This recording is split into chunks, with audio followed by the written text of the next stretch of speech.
Welcome to the Backyard Bounty Podcast from heritageacresmarket.com, where we talk about all things backyard poultry, beekeeping, gardening, sustainable living, and more. And now, here's your host, Nicole. Hello, everybody, and thank you for joining us for another episode of Backyard Bounty. I'm your host, Nicole, and today I'm joined by Stu Anderson, who's the co-inventor of the notorious Flow Hive. So, Stuart, thank you so much for joining me today. Notorious, right? That's Notorious. Good. It's a pleasure to join with you today, Nicole. We've already had a lovely chat, and I'm looking forward to what we uncover together. So, I feel like we've talked about so much already that would have made really good content for this show. I've enjoyed getting to know you so far and a little bit more about your company and your philanthropic goals and such. But since the listeners were not able to hear that part of our conversation, can you tell us a little bit more about the Flow Hive company and a little bit of your background in creating the Flow Hive? The story starts 15 years ago, really. I was a community worker managing a community agency in our local town. A small number of staff, 15 or something like that. And my son, Cedar, paraglider pilot and trainer, training people to fly in those paragliders, if you know what they are. Mm-hmm. And we've both been beekeepers. I've been beekeeper, my dad was an amateur beekeeper, and then I had bees, not all the time actually, but most of the time while my kids were young, and certainly my son, Cedar, and my other children got to get familiar with bees. And at that time, 15 years ago, Cedar had about 20, 25 hives and was supplying honey for the local sort of health food market, that sort of level of light commercial production. And we live in a subtropical area of Australia where it can get quite humid and hot. And so one day after a particularly hot, humid day when you're so sweaty that your bee suit's sticking to you and the bees are stinging you through the suit as you load supers onto the ute to take them up to your makeshift, honey extraction shed because it's too small an operation to spend any money on it and so on. Mm-hmm. He said to me, "Dad, we've got to figure out a better way of doing this. How about we figure out a way to get honey out of a beehive without opening it?" We were having dinner together that night, and he and I have a history of, we love inventing things in midair, just talking about how you do it. And I assumed that was another one of these sort of things where we would just play around with a few ideas and then forget about it because I thought it was impossible, actually. And those of you who are beekeepers would probably know why. You think it's impossible. Like, how would you get honey out of a beehive without opening it? It's like getting a file out of a filing cabinet without opening it. How would you do that? But anyway, I love doing that with my son, just sort of experimenting and thinking about possibilities. And to my surprise, the things that we dreamt up that might work, in the early days it was splitting the cells, the honeycomb cells horizontally. He went away and made them. And so for this particular idea, he had some drive and really wanted to see if we could do it, maybe because he was getting, so he doesn't like that hard work of or, he could see that if we were able to do it, that would be quite a thing in the beekeeping world. So we both loved the technical challenge. We both enjoyed year after year of experimenting. Of course, when you're making up these experiments, it takes quite a while to actually build them, and then you have to wait for the bees to fill them. So it's a long process of a lot of failures, actually. But we did finally figure out a way to do it. And then that was a big moment, of course. There we were in our paddock or our field, about 20 hives around, and one of them had a very small prototype of what we'd done, and we had a cutout in the side of the hive so that we could, with a little window so we could see what was happening, and a socket wrench plugged into this makeshift bit of prototype, and the honey came out. It was amazing. And to our delight, the bees, once we'd reset what we'd done, the bees actually cleaned it up and began to fill it up with honey again, with nectar and honey and so on. And so, wow, that was a really big time. But as we developed the idea, it still took years to sort of figure out how we were going to make this and so on. And we wanted other beekeepers to test it. And we got varying reactions from beekeepers. Some were absolutely stunned and used swear words to sort of describe how surprised they were. And others were pretty nonchalant about it and just said, maybe they'd like it in Europe, And so I just want to give you the sort of sense that, like, while we were excited about it, as an inventor, you can't trust your own excitement. We knew that because you're totally invested, you've spent all this time, it's been so exciting. You can't trust your own judgment as to whether it's a worthwhile thing or not. And in consulting other beekeepers, we weren't really getting any consistent feedback either. So as we moved towards figuring out how would you commercialise it, we really didn't know what would happen. And we were thinking at the time of commercial beekeepers, not so much amateur. So we needed to raise the money, and Cedar had heard of crowdfunding, and then we both studied crowdfunding and realised, well, that might be the best way, because we'd been consulting other inventors, some of whom had really had a rough time with investors and the banks and so on. And so we thought we'd do this crowdfunding thing. And we did really study it and put a lot of work into it and a lot of preparation as to how to do a successful crowdfunding thing. And to our surprise, it was incredibly successful. So about 5 years ago, we'd raised millions and millions of dollars through crowdfunding. It's a whole story in itself. It suddenly made us infamous, as you said. Was it infamous in the... notorious. Notorious in the beekeeping world. Because from beekeepers' point of view, we appeared out of nowhere. I belonged to my local club, but no one had heard of us. And, we were just a father and son, in northern New South Wales in Australia, suddenly with this huge invention and suddenly with a lot of money and a lot of endless numbers of opinions as to whether we were, faking it or all the, it was a fantastic time in terms of uninformed opinions all around the world. And it was a fantastic time because, we did raise enough money to go into production. We pretty much met our targets in terms of getting Flow Hives out to people who'd effectively prepaid for one through the crowdfunding.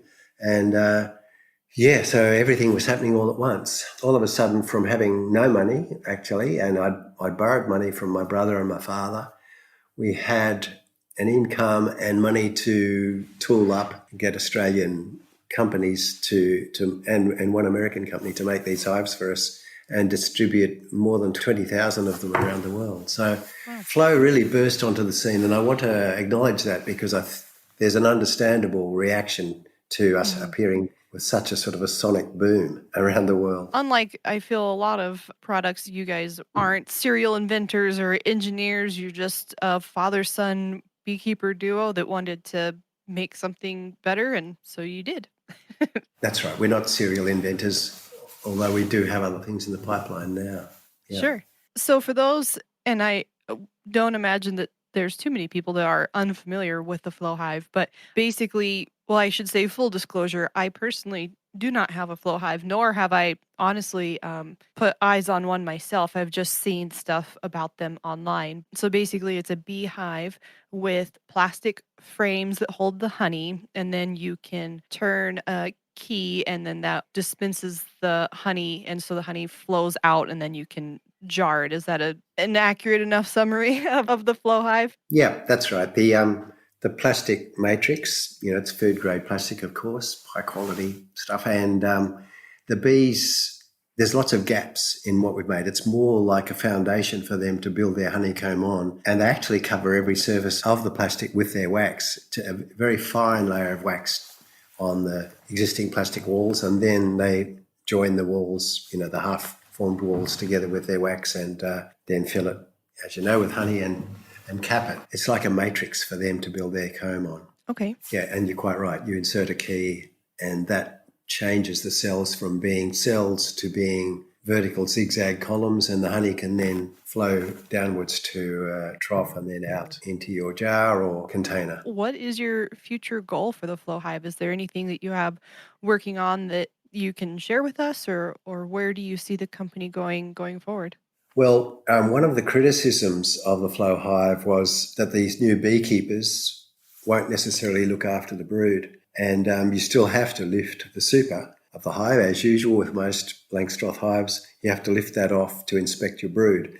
So we will be releasing a product that makes it easier to access the brood and therefore inspect it and keep your bees healthy and be a responsible beekeeper. So that's one thing in the pipeline. Yeah, as I was saying to you before, I wouldn't be really interested in just keeping this company going if it was just for profit, for its own sake. And so we've already been encouraging pollination projects around the world, and we've put a lot of effort into our website, lots of education for beekeepers and for aspiring beekeepers on keeping their hives healthy. And for me, at that point when we realised we could make this invention, I was thinking, is it a good idea for our world? And so that's an important question for me and for Cedar as well.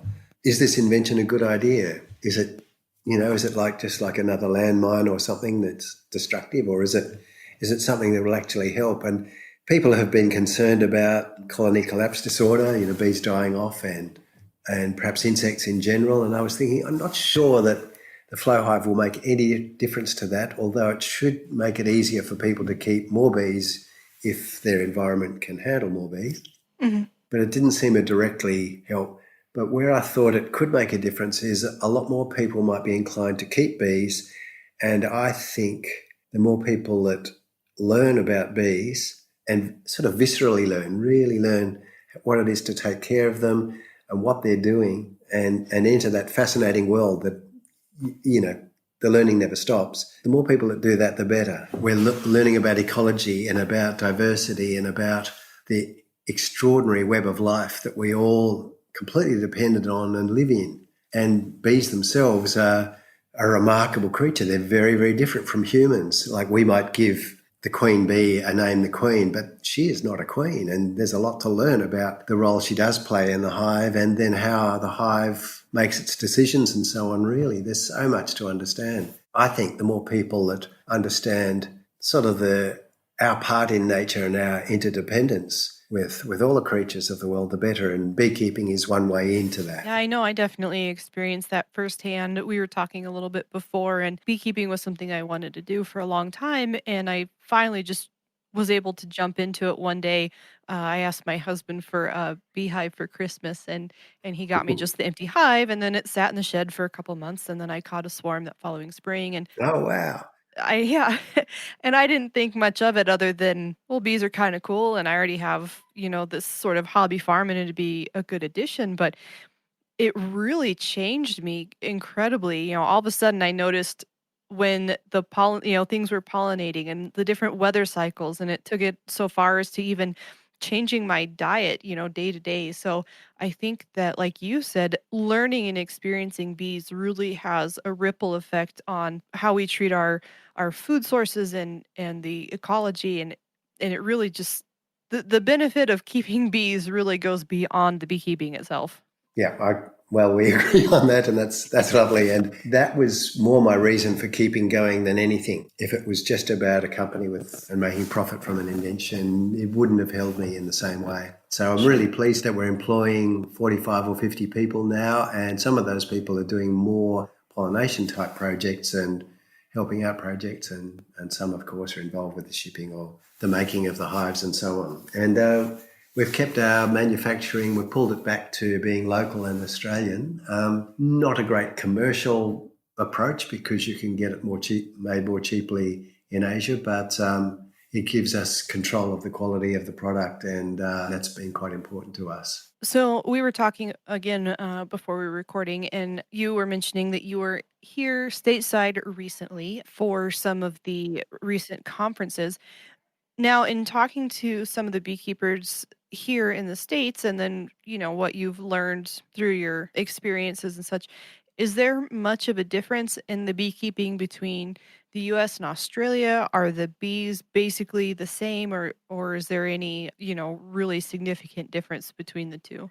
Yeah, our beekeeping in US and Australian beekeeping, the commercial beekeeping, is fairly similar compared to other places in the world. That is migratory beekeeping, moving your bees long distances, chasing the honey flow, and also the almond and so on, pollination. So commercially, it seems very, very similar. Of course, you might use, every beekeeper chooses their own machinery and approaches, but in terms of comparison with Europe, say, European beekeeping's way more, commercial beekeeping's quite different to US and Australian. So there's similarities there, similarities in the choices of the bees, the Italian or whatever. But one big difference is that you have varroa mite and we don't. And then in terms of amateur beekeeping, you have probably a a wider range of climate. Australia does have very cold climate in our south, but you rarely get hives covered in snow, for example. It doesn't snow and stay on the ground in most areas of Australia. You have to be up in the mountains for that to happen. But then you do have the tropical, and so do we. So I think you have more extreme range of weather. We don't have anywhere that goes down to, minus 30, minus 40 degrees C. There's that sort of difference. It's a different beekeeping when you've got to overwinter in those sort of conditions. And, I never have had to. Of course, I live in subtropical, so in particularly this area, you can probably rely on a little bit of a flow most of the year, a little bit of nectar flow rather than just a very seasonal flow. So I think the beekeeping varies according to climate more than anything else, the amateur beekeeping. I could see how some of your consistency in your climate there could have some effect in some of the design functions of the Flow Hive. And so that's kind of one of the reasons that I was curious. But if you could summarize the benefits of the Flow Hive, what would you say are the main ones? I love coming home from work, and it might be, 5:30 in the evening on the spring or our summer or fall. So it's still light, and I can just grab a jar and a handle and a tube, go straight down to my hives, hang out and look at them, heft them to see the weight, as we beekeepers have always done, and then choose a particular frame to harvest from, insert the key, insert the tube, put the jar underneath, and in a matter of a minute, there's this beautiful, absolutely clear, no need for filtering honey pouring straight into the jar. It's extraordinary. I still, after years and years of it and developing the thing, I still get excited by that. But of course, I might just cover that so the bees can't access it with a bit of mesh or cling film or anything like that, or I might have built a special lid so that the bees can't access it, and that means I can just wander around the hives for a bit, maybe do a bit of weeding or just watch them at the entrance in the evening, or just smell that lovely smell that you do get around your hives in the evening as the bees fan off their day's harvest. And so it might be half an hour, I'll come back to that jar and it'll be full. The honey's warm because, of course, the bees are keeping their brood warm, and the honey will also be warm by that. And there's something special about holding a jar of warm honey in a cool evening. And it doesn't take long to pack up the hive and just walk back to the house being proud of my, big jar of golden honey. So just the main advantage of the Flow Hive is just how easy it is to harvest.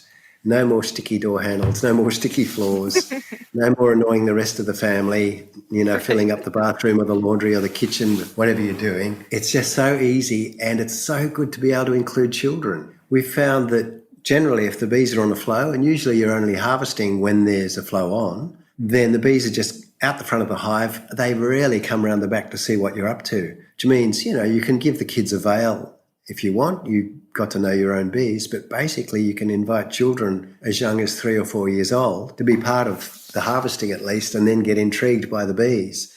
And as I was saying before, just introducing children to bees and beekeeping, and therefore the insect world and the marvellous intricacies of the web of life, it's so important that kids are introduced to that. So to be able to introduce them via delicious honey is wonderful. So that's another advantage. Because you're not opening your hive to harvest, you'd still need to open your hive to inspect it. But I think, Nicole, you know, the more experience you get as a beekeeper, the less you need to open your hive to inspect, because you can see what's happening from the outside. You can just sense there's something wrong here, I need to look inside, rather than just do it every week or two or however often it's advised in your area, because you get to know your bees and the signs of any possible, disease or whatever, or pest.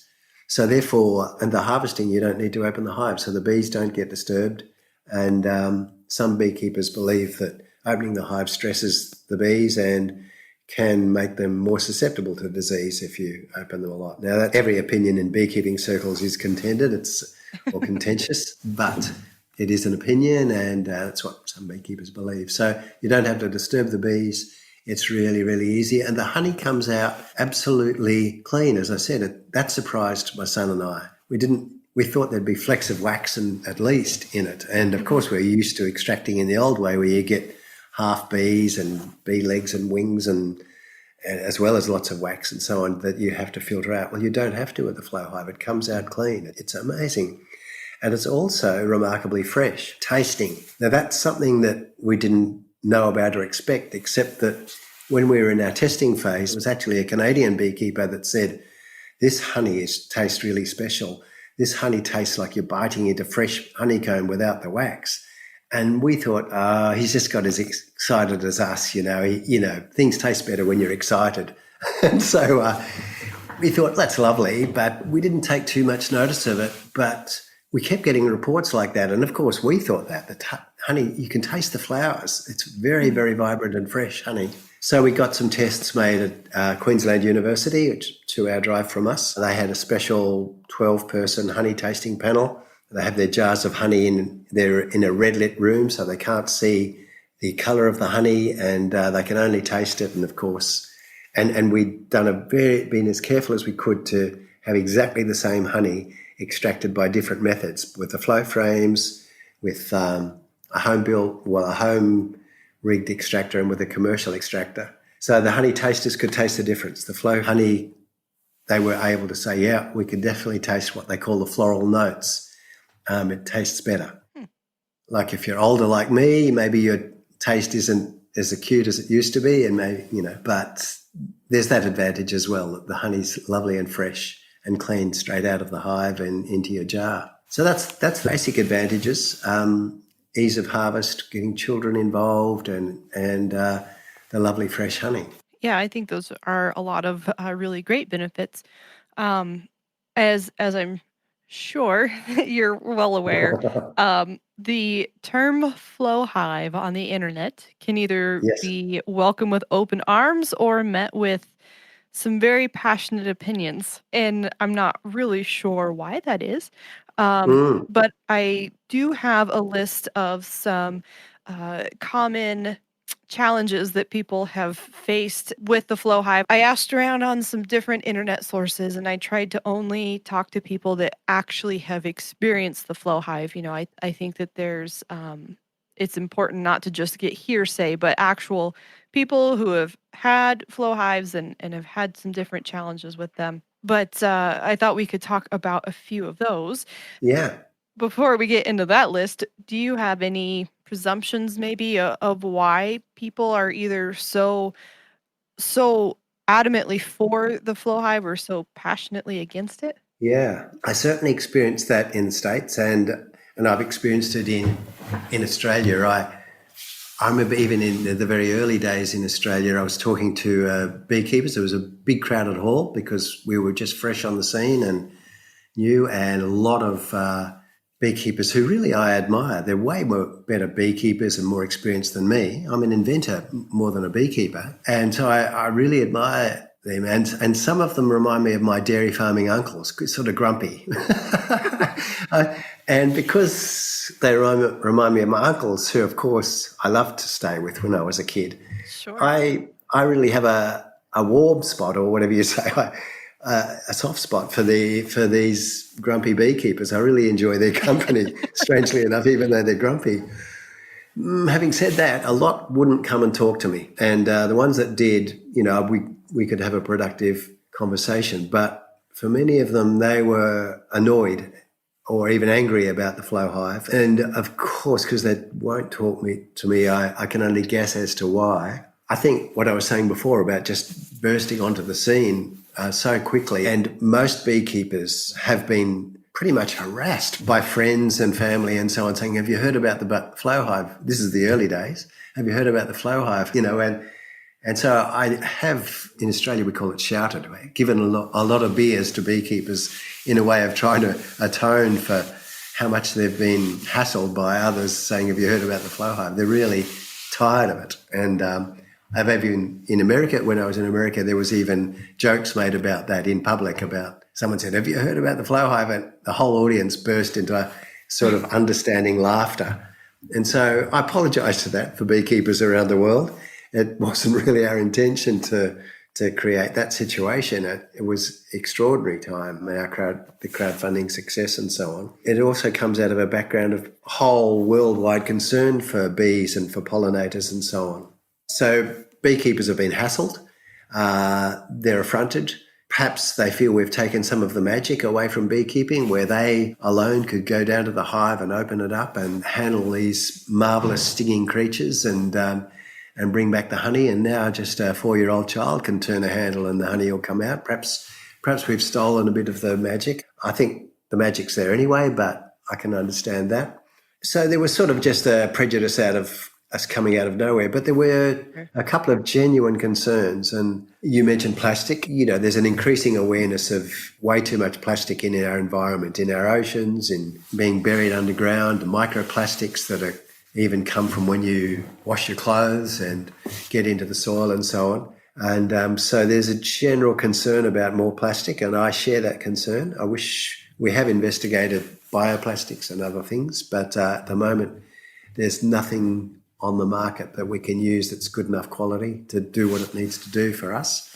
But we'll keep working on that. So there's concern about plastic and more plastic in the beehives. And for newbies or people thinking about this, a lot of them didn't realise, well, plastic's been used in beehives for over 30 years. Of course, we're surrounded by plastic paint in our rooms, and our plastic is fully recyclable, and it's long-use products, 30 years or more use, not just throwaway plastic, use it once and discard it into the ocean where it gets eaten by turtles or whatever. One that Cedar and I share the concern of is, have we just created a fad? Will people just buy these hives and get their bees and not look after them? Then those bees become a vector for pests and diseases for other beekeepers and for bees in general. That is a concern. And anyone that takes a bit of time on our website, and so we'll see that we've put a fair bit of effort into saying you do need to look after your bees. Please link up with your local club or other beekeepers. There are a variety of pests and diseases that will be specific to your area and region that you need to learn about and learn the signs for and so on. Of course, we can't make people do all of that, but we could just encourage them. And we've had plenty of reports of people saying, I did one bee course and then I did another one, but I still think I'll do a third bee course before I really get my bees. So some people being extraordinarily careful, and others, a bit like you, I got a swarm, off I go. So, of course, that concern is not only the Flow Hive, but just anyone can start beekeeping if they want to. But we were encouraging people. We were saying we're making it easier. There was that concern we're making the whole thing look easier, right? Not just the harvesting. And the stories that would circulate in the clubs tended to be the dramatic ones of the hopeless newbie, the person who was hopeless, who didn't know anything about it and their bees died. Those sort of dramatic stories were the ones that circulated, whereas the ones about the 20 other beekeepers that were there, that were new but are learning well, that's not much of a story to spread around. Sure. So it is a concern. We've done what we can. We will keep trying to educate. And in fact, we've started up a separate education site that you have to join, but it is a genuine concern. It's very, very difficult to gauge really how much of a concern it is. And we felt that there was a couple of natural barriers to people being completely slack. And first one is you get the Flow Hive as a flat pack and you have to be handy enough to put it together, or at least find someone else who can. A bit harder than IKEA to put together. And so there's that side of it. That's the first barrier. And I still meet people who say, oh, yeah, we bought one and then it's still in the shed in its box, So it's a barrier. And the next one is getting your bees. And as you know, Nicole, there's a lot of different ways to get your bees. Mm-hmm. But still, for someone that's not linked into a club or a beekeeping circles, it's like, whoa, how do you do this? What, you mean you get them in the post? No, you couldn't do that. And we say, please, please join your club. Please link up with other beekeepers. You'll then know where you can get good quality bees and you'll learn how to look after them. Those concerns were genuine, but alongside that, there's been a lot of prejudice and sort of false things. Like I've read things about flow hives promote wax moth, and I have no idea what on earth they could be talking about. So there's been a lot of false information as well. Well, and I'm sure that as a creator of this hive that you've put your heart and soul and everything else into, it can be pretty discouraging to hear some of these complaints. But I really, admire your willingness to at least, not only talk about them, but to read them and see what people are saying. Yeah, it's disappointing when it's someone that's had nothing to do with it, has never even seen one, spreading those sort of things. Like most people, as I said, we're encouraging our customers to join clubs. And they usually get a great reception. And I love bee clubs. I belong to one, and the people are great. But sometimes they meet a grumpy beekeeper and who doesn't like the Flow Hive and holds that prejudice. And these new enthusiastic people who want to learn and are doing the right thing are sort of almost turned away. And that's really, really saddened us. So we have had a clubs program going for 4 years now, just in giving clubs educational material as well as giving them a free hive to raffle off to raise money for themselves and so on, just encouraging clubs to engage with these new enthusiastic beekeepers and teach them, because that's what we want. We want them to be educated and understand how to be good beekeepers, have healthy bees. 15, 20 years ago, I was a beekeeper and we were hearing, wow, club numbers are going down around the world. There seem to be less and less beekeepers. Most beekeepers are over 60. There was this sort of worry going around, are we really going to have enough beekeepers in the future? That was genuine. It was a genuine topic of conversation. And I like to think that we've helped turn that around. There's about 70 or 80,000 new beekeepers in the world, flow beekeepers. So people we've encouraged to take up the hobby, the pastime. Just to go back a little bit, when we were inventing it, the essence of our invention is the flow frame. And being inventors and tinkerers, we just thought most people would want to buy that and insert the frame into their own hives. So we made sure it would fit a Langstroth, and that 6 of the flow frames would fit in an 8-frame Langstroth and 7 of them fit in a 10-frame Langstroth. We were trying to make it adaptable. And we were surprised to find that most people actually want to buy the full hive. Cedar, my son, said, I want to make the hive look good. And I was thinking, well, why? And because I was brought up with these half-painted, pretty ugly-looking boxes, in the yard or whatever. And I hadn't thought about making the beehive look good. He said, no, I want to make it look good. So I worked on him with that, and we made the pitched roof and so on. And we didn't realise then that was an aspect of this new market of people that, yes, they did want a beehive, but they didn't want an ugly-looking one that I was brought up with and was used to. They wanted something that was pretty, that they could show off to their friends and so on. And so that was just sort of an accident of Cedar saying, no, I want it to look good. We weren't thinking of a commercial market at that time. We just wanted it to look nice for our invention sort of thing, to house the invention. Yeah. I know that in reading some of the comments online, it seems like there's 2 main umbrella of conversation. The one being actual issues or concerns with the bees themselves not really getting along well with the hive components, and then the other one being some functionality issues, which I have notes of a few of those, if we could talk about them. The flow frames aren't perfect. They're incredible. I've just been harvesting honey this morning for an online thing, and they work and the honey comes out, and as I said, it's clear, it tastes beautiful. But sometimes you get leaks on the surface of the honeycomb when you operate it. Usually if you do get leaks, it's just a tablespoonful or something like that, which is the sort of amount that you'll spill when you're cleaning burr comb up in a hive or something like that, and the bees will clean it up. Occasionally those leaks are more significant and it flows down over the brood, and if it's too big, then it's washing bees, and that's no good at all. Sometimes that's the mistake. Someone's set it up so that there's a blockage for the honey to come out and it can only flow outside, and or they've got the tilt of the hive wrong or something like that. And other times we're not quite sure. But anyway, sometimes it does leak over the surface of the flow frames, leak over the surface of the comb. And that's something we'll keep working on. And of course, we can't solve the problem of crystallized honey in the frames. That's a hassle for all beekeepers, but there's well-known methods for dealing with that. We don't need to go into that now. Oh, I know. Another thing that's happened for beekeepers or new beekeepers is that the bees don't go up from the brood box. They put the super on, but the bees don't go up there. Now, sometimes it's because the bees are still filling up the brood box. They're not thriving and packed enough to want to go up into the super yet. But we have found ways of encouraging them, just like with plastic foundation, coating the flow frames with wax. You just need to splash it on a bit with beeswax, and that gets the bees interested. If they're really being stubborn about it, sometimes people reverse.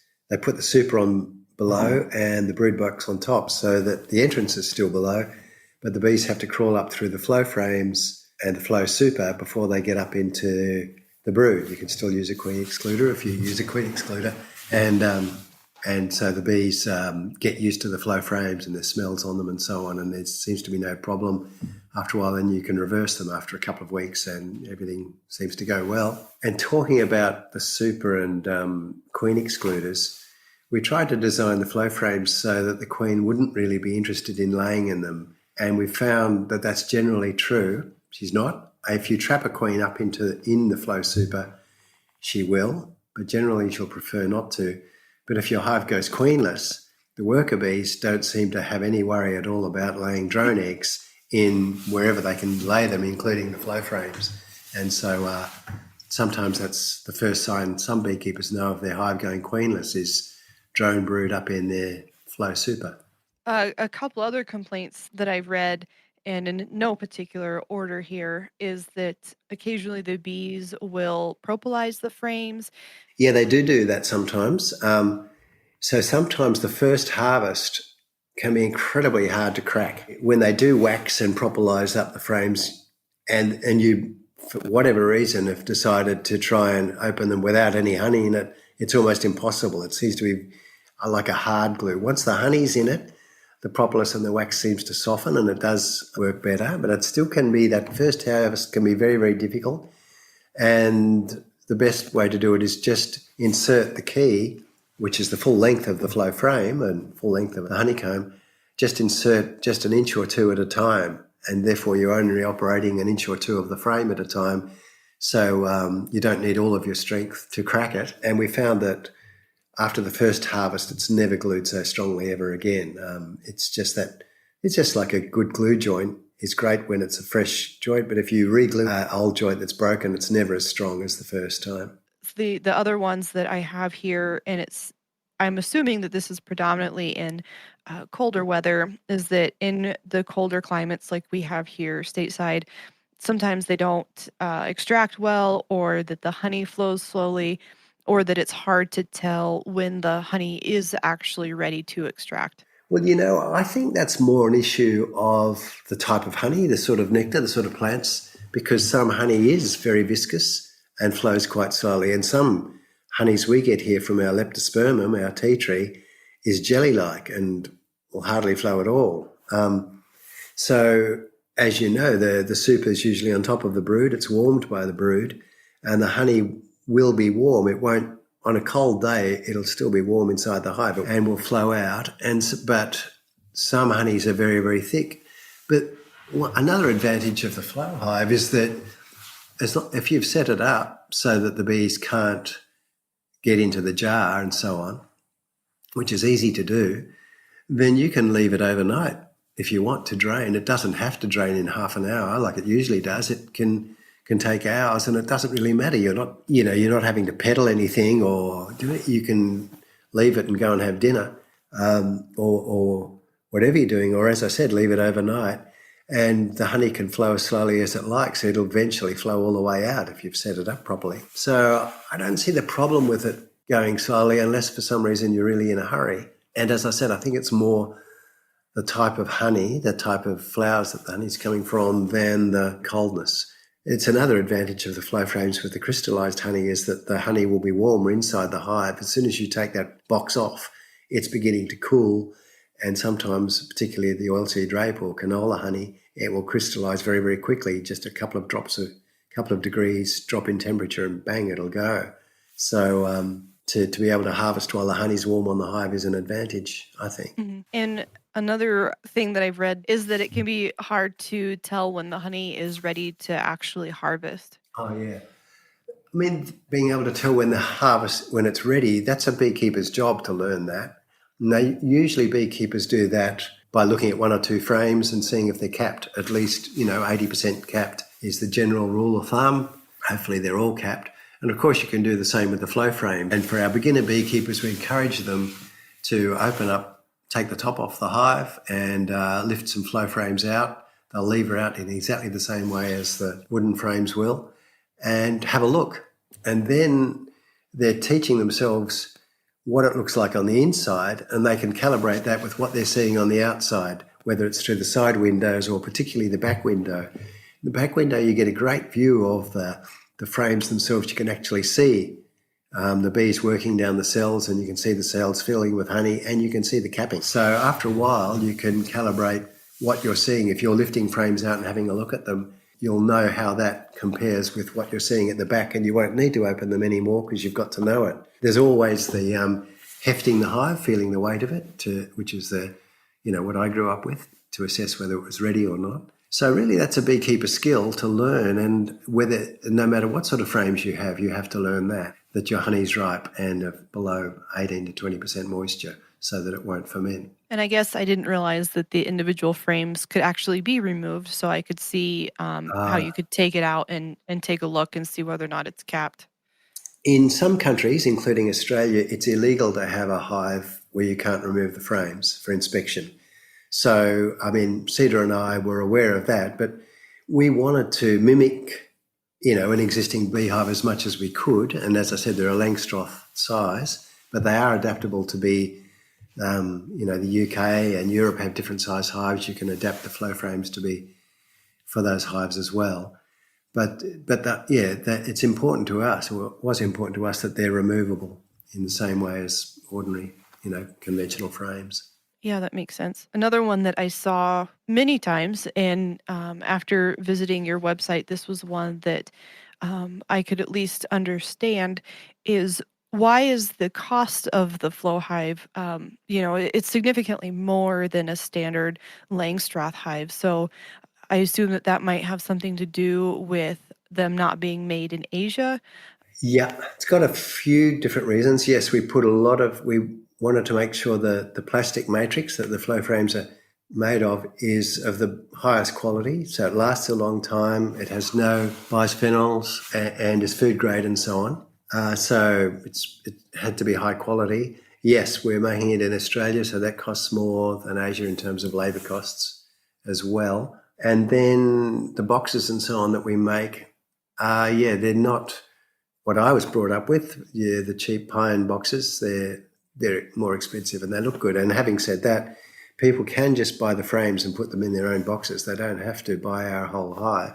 And I guess we are using a percentage of our time and energy and the money that comes in to do good things in the world. So Sure. Because that's important to us. So I guess all of those things add to the cost. But the main thing is they've got to be good quality. Of course, our reputation's on the line as well as we wanted to do that as well. Whereas the fakes, of course, you can't trust their quality, and you're putting your food in them, so that's a risk. So the last question that I have for you, it's probably the most controversial one, but also the one that I saw probably the most, or at least the most consistently, was that a lot of folks have had issues with what they report to be dishonest marketing. Is this something that you've heard, complaints that come to you, or can you expand on your marketing practices? Yeah, I'm puzzled by that. I haven't heard it.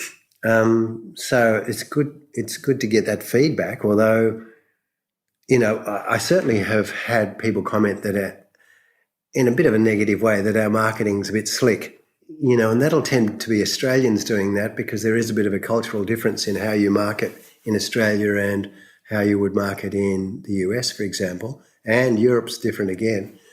But I've never heard the dishonest bit, and so of course I'm a little bit upset by that, and I'm also intrigued or puzzled what they actually mean by dishonest. Like our Flow Hive works, there's 70,000 of them or more out in the world working, and our customer support I'm really, really proud of, in terms of, anyone with a problem can usually email, but even talk to us, and the customer support are right here in our business. They're not outsourced to India or anything like that, and the quality is important to us. So I'm puzzled as to what they mean by dishonest marketing, and all I can think of is that it's that reaction. We've made beekeeping look too easy, and it's still not easy, because you have to still look after your bees, which, is a bit more of a complicated message. Certainly doesn't come out in the one-liners that people might first get, but it'll come out very soon after that. Please make sure you look after your bees. That's really, really important. You learn about the pests and diseases and how to keep a healthy bee.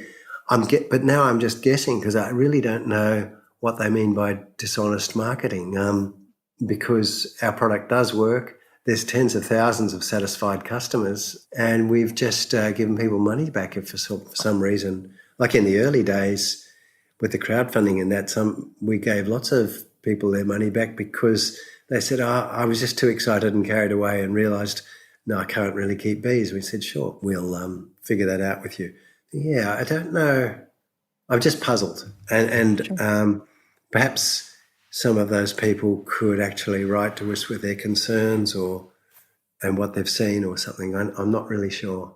No, I think that's fair. And again, being an outsider who, I mean, I really have no allegiance one way or the other, but I've heard what I've heard over my years of beekeeping, and I've heard that statement made several times. So being curious and wanting to form my own decision, I went to your website and I really didn't see anything. So I can't really comment any further as to what people were really targeting when they made that statement. I feel like, your target demographic is new beekeepers and making advertisement and such to target new beekeepers, but I didn't see anything deceptive or dishonest about it. But if somebody that had this opinion wanted to reach out to you guys, and you mentioned emailing, what's the best way to get a hold of you? Is there a contact form on your website, or is there a specific Yeah. email address? There's a contact form on the website, and first of all, it would go to customer support. Questions like that, they might, if they can answer it straight away, they would. But if it's still somehow a problem, then it'll eventually find its way to me or Cedar, because we have, thousands of conversations going on. That's just how it has to work. Sure. Yeah. It's got me puzzled, that one. No one likes to think of themselves as being dishonest, and Of course. that's all I can think of, is that we make beekeeping look really rosy and easy. And I did have not really in the US, but in the UK, a lot of beekeepers stomp up to me at various beekeeping events, and they'd typically be in their gumboots, what we call gumboots, and they call Wellingtons, they're rubber boots, and rugged up and so on. And they'd stomp up to me and say, it wouldn't work in our climate, And of course, they hadn't tried it. And of course, it does work in their climate. It'll work in any climate where bees are. But it's very, very easy because we live in a particularly beautiful area, subtropical, a mild climate really. Some people can think, oh, well, it only works in that sort of environment and it's making beekeeping look like it's really, really easy. Whereas, well, those English beekeepers do have to work harder to keep their bees alive in the winter and the dampness and so on. That's got nothing to do with the flow frames. It's just how beekeeping is. And so this is where I'm guessing again. We can make beekeeping look like it's just you're in a hammock in the dappled sunlight, sipping honey directly from your hive. Right. So this is, it's why we said, please join your club. You're going to learn about proper beekeeping there. You said our target market is new beekeepers. Well, actually, it's 50%, roughly. And roughly 50% are existing beekeepers that have decided to try a Flow Hive, which is great. And once they have that, they'll be hooked, because it does have the real advantages. Yep, sure, there's an upfront cost, but there's an upfront cost for your extractor, and there's an upfront cost in terms of annoying your family with the sticky door handles, I guess. But for those that are selling honey, you can get a premium price, people have found, for flow honey and honey from a flow hive, because it is lovely and fresh. And so people have said they've paid off their flow hive within 1 or 2 years. That, of course, depends on your season and the price you can ask for your honey, and it's a very flexible sort of thing. But if you're selling honey and you know how to manage your bees well, then you're going to get 100 pounds or more of honey from your hive in a season. And in America, I guess I'm not really sure what you would ask per pound, because we're in kilos actually. Mm-hmm. My head's starting to spin, but I think you can ask $10 a pound, something like that, for fresh local honey. Not sure. I believe that's about the average. I don't have it in front of me, so I can't Yeah, so there's tell you $1,000. exactly. That's $1,000 Of course, there's the work involved, but like I said, there's less work involved in harvesting. So you've saved some time, and you can put that time into just enjoying being with your bees and watching them at the entrance or whatever, because that is such a lovely pastime in itself. Absolutely. Well, Stuart, I really appreciate your not only taking the time to talk to us about all of the great things with the Flow Hive and your history and creating the Flow Hive, but also, addressing some of the not so fun topics and some of the complaints that I've read and such. I think that it really answers a lot of questions, and I appreciate your willingness to answer, especially the ones that were, a little bit personal, ones that probably didn't feel quite as good to answer. But, I think that this will help educate maybe some people that are interested in it, and hopefully it'll point things into a different light and answer some questions that have been circulating the internet. Well, Nicole, it's been a pleasure talking with you. If you want to have a follow-up chat anytime, please let us know. And if you ever come across to Australia, I'd love you to pop in and visit. And of course, we should do something to help you experiment with the Flow Hive. Well, I think that sounds lovely. All right, Stuart. Well, thank you so much. I really appreciate it. Hopefully I can find an opportunity to come visit you sometime soon. And again, thank you so much. Thank you very much, Nicole. All the best. And for those of you listening, thank you so much for joining us for another episode, and we'll see you again next week. Thank you for listening to Backyard Bounty, a podcast by heritageacresmarket.com. Don't forget to subscribe and leave us a review. If you have a question you'd like us to answer on the show, please email us at ask@heritageacresmarket.com.